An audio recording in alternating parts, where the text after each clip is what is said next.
Party కార్యాలయంపై కొంతమంది కాంగ్రెస్ గుండాలు దాడి చేసి ఫర్నిచర్ ధ్వంసం చేసి వాళ్ళ ఇష్టం వచ్చినట్టుగా అద్దాలు పగలగొట్టి కేసీఆర్ చిత్రపటాన్ని అదేవిధంగా కేటీఆర్ చిత్రపటాన్ని పగలగొట్టి హంగామా సృష్టించారు. అది పోలీసు వాళ్ళు పక్కపట్టి పెట్టుకుని చేస్తుంటే పోలీసు వాళ్ళు ప్రేక్షక పాత్ర వహిస్తుంది తప్ప వాళ్ళని ఎవరిని కూడా ఆపుతలేరు.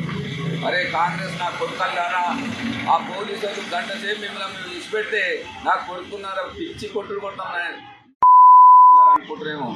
మేము కాంగ్రెస్ టీఆర్ఎస్ వాళ్ళం చూస్తూ ఊరుకుంటున్నాం, శాతగాని దద్దమ్మలు అనుకుంటారేమో. మీరు నా కొడుకు నారా ఇస్తాం నా కొడుక అనుకుంటారేమో ఒక్కొక్క కాంగ్రెస్ నా కొడుకులు.